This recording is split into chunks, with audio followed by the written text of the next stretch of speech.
আসসালামু আলাইকুম চাচা। ওয়ালাইকুম আসসালাম। ভাইস্তে কেমন আছো? আলহামদুলিল্লাহ ভালো আছি। আপনি কেমন আছেন চাচা? ভালো। তে আপনার বলে আমের বাগান আছে? হ্যাঁ আছে তো। তে আমি তো ব্যাপারী, দেখাবেন না? দেখাবো, আগে জাতগুলি দেখো গা, চলো।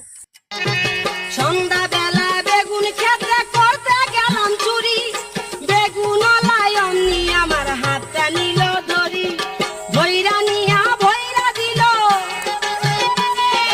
ভৈরা নিয়া ভৈরা দিল বেগুন আমার থলিতে, আর যাব না বেগুন তুলিতে, হলো ললিতে, আর যাব না বেগুন তুলিতে। চাচা এই বাগান কার? এই বাগান তো আমারই ভাইস্তে। চাচা একটা দাম আপনি কন। ভাইস্তে একদম লিগাল দাম, 29 টাকা করে দিবে তুমি। না চাচা হচ্ছে না, আর আমি একটা দাম কই। কও দেখি, কও। আপনি কি 18 টাকা পিস দিবেন? ভাইস্তে চাচা ঠিক আছে আইবা।